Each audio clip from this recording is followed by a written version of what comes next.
kembali lagi di podcast Kacarengan. Oh begitu. Itu intro. Saya biar bisa relax gitu jadi. Aman. Lo buka senyum dulu.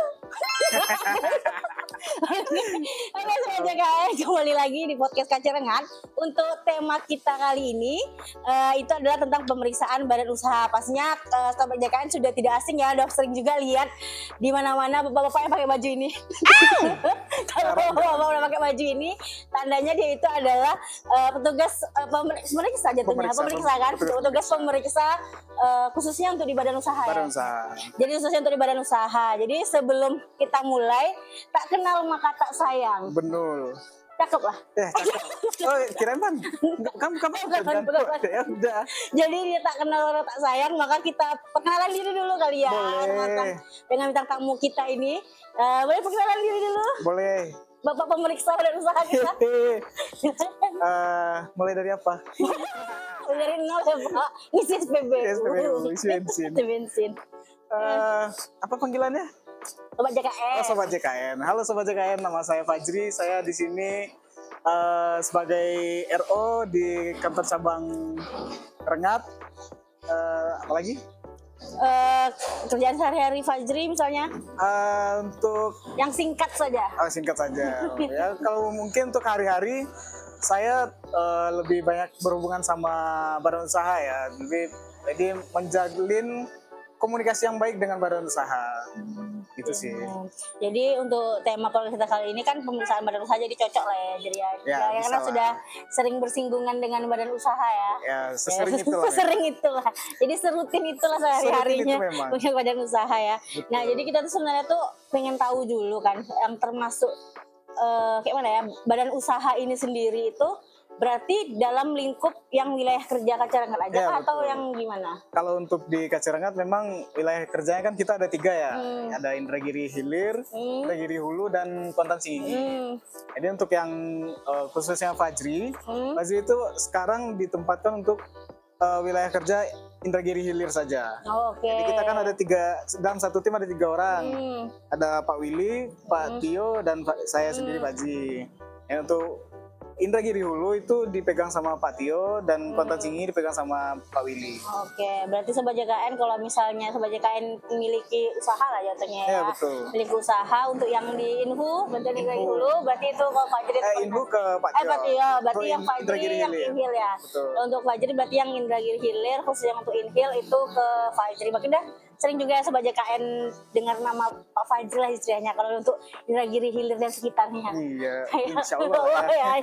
Jadi sebenarnya badan usaha ini kan kita ingin tahu juga nih, jadi pastikan semoga itu semua badan usaha kita patuh ya, tapi pastinya ada yang beberapa yang tidak patuh gitu ya, kalau seandainya yang tidak patuh itu biasanya karena apa gitu? Biasanya yang tidak patuh itu karena memang beberapa badan usaha itu karena melihat ada peluang, contohnya karena memang mereka punya banyak pekerja ya, jadi mereka memanfaatkan pekerja-pekerja yang harusnya didaftarkan, yang harusnya mendapatkan haknya, tapi tidak didaftarkan gitu.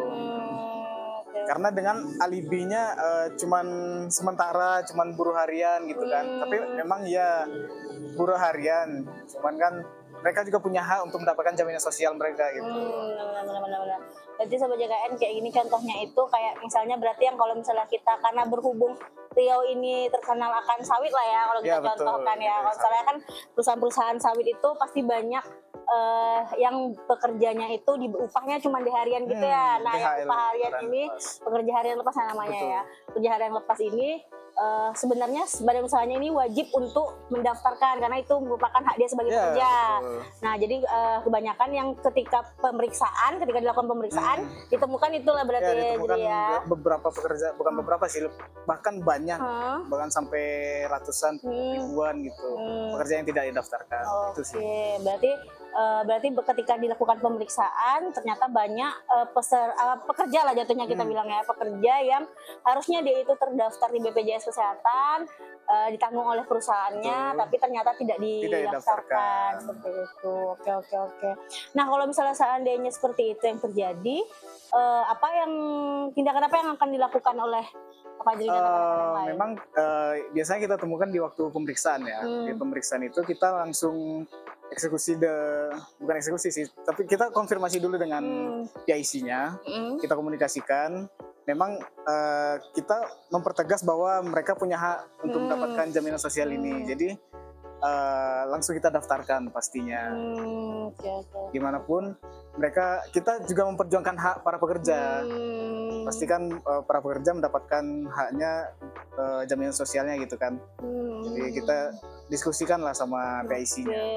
Berarti kalau misalnya dia itu pekerja harian gitu kan, berarti ketika misalnya dia sudah tidak bekerja lagi, misalnya nih anggap dia sudah bekerja nih di minggu ini gitu kan, tiba-tiba misalnya dia nggak bekerja lagi bulan depannya itu.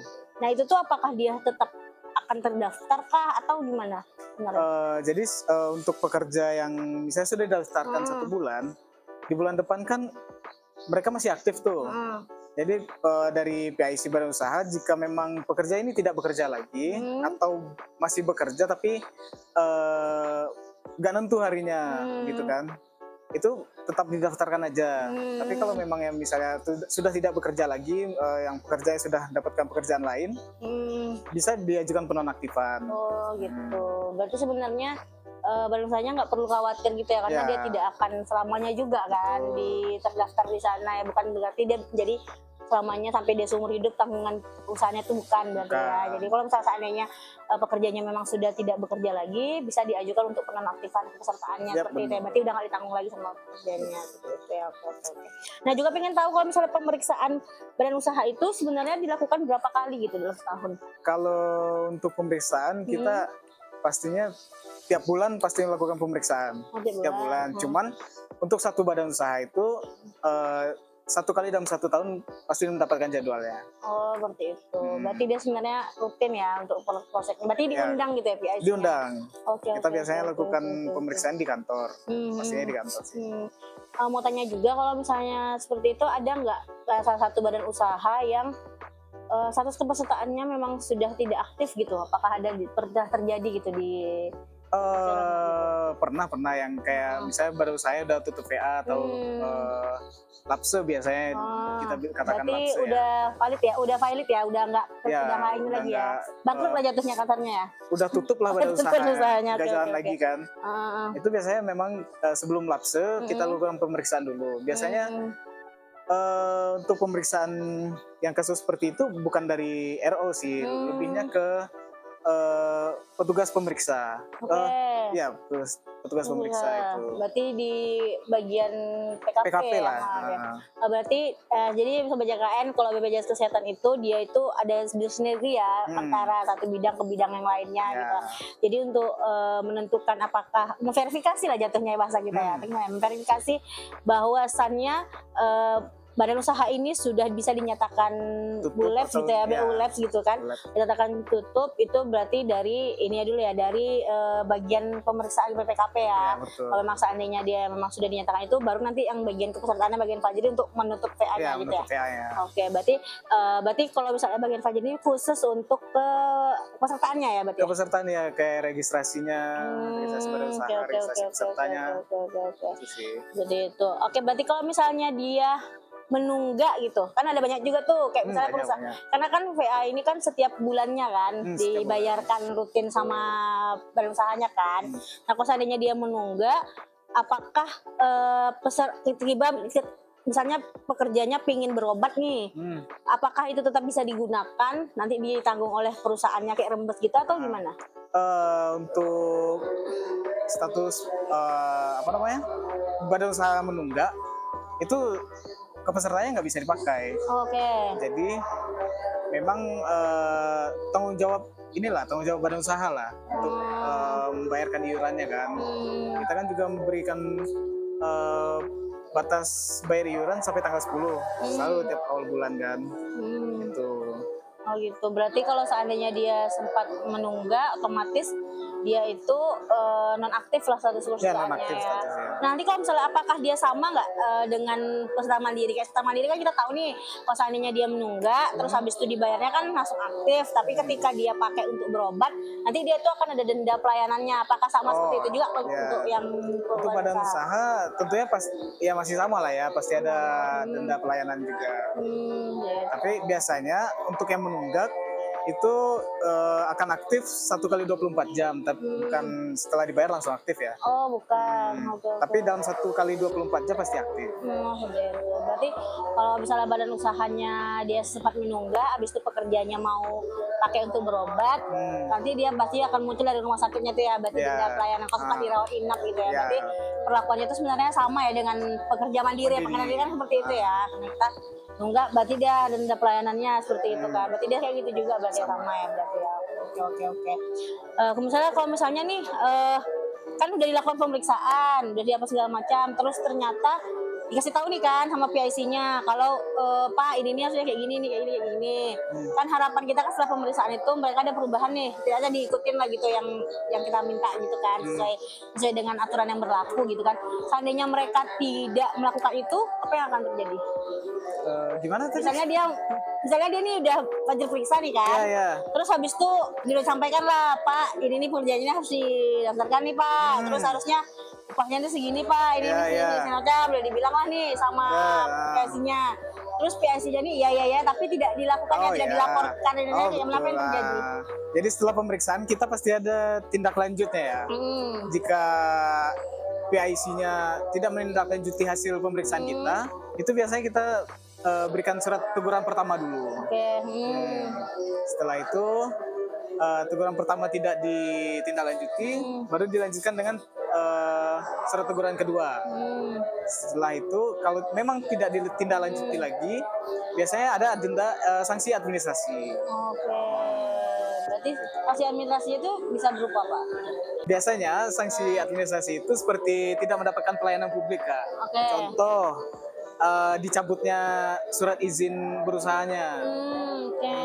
Nanti kan itu kan biasanya beberapa badan usaha dia kan mendapatkan proyek itu kan dari ini ya, tender gitu ya. Jadi bisa aja dia nggak bisa ikut tender itu karena izinnya bermasalah gitu. Berarti sebenarnya BPJS Kesehatan sendiri kalau untuk kayak gitu kan berarti kan dia koordinasi sama Dinas Tenaga Kerjaan dong? Ya betul. Nah berarti sebenarnya BPJS Kesehatan sendiri udah kerjasama gitu lah berarti dengan Dinas Tenaga Kerjaan ya di setiap kabupatennya. Seperti itu. Oke. Berarti kita bersurat ke Dinas Tenaga Kerjaannya gitu, minta tolong untuk itu. Biasanya memang dari kita juga setelah teguran itu, memang kita sampaikan juga ke Dinas Ketenagakerjaan untuk menindaklanjuti badan usaha ini. Berarti memang karena kita sama-sama ini ya di bawah instansi kita ini kan di bawah pemerintahan ya, jadi otomatis kita pasti akan bersinggungan dengan dinas-dinas terkait ya. Sebenarnya untuk regulasinya ada di peraturan pemerintah nomor 86 tahun 2013 kalau nggak salah. Ya memang dijelaskan kalau badan usaha yang bermasalah atau didapatkan sanksi administrasi memang dicabut izinnya. Oke. Cukup paham lah ya harusnya sobat JKN-nya dengan ini. Jadi sobat JKN kalau sebagai pekerja itu sebenarnya nggak perlu khawatir karena itu sudah memiliki hak jatuhnya ya. Betul. Untuk didaftarkan di BPJS Kesehatannya. Terus juga kalau untuk badan usaha mohon untuk tertib mendaftarkan pekerjanya agar semua terlindungi ya, patuh gitu. Karena kalau misalnya untuk pekerja sendiri itu dia bisa menanggung sampai dengan 1 istri dan 3 orang anak ya kan. Jadi sebenarnya itu tuh bisa menanggung 1 keluarga jatuhnya seperti itu. Mungkin untuk podcast kali ini cukup sekian dulu Fajri. Nanti di podcast selanjutnya bisa lah kita undang-undang Fajri lagi. Boleh. Oke. Sering-sering nggak apa-apa. Oke. Iya boleh. Oke, berarti cukup sekian podcast tentang badan usaha ini ya. Jadi untuk Sobat CKN terima kasih sudah menonton dan jangan lupa like, subscribe, komennya juga ditunggu dan berhubung sudah azan. Mau sholat dulu. Sholat dulu. Mari kita buka.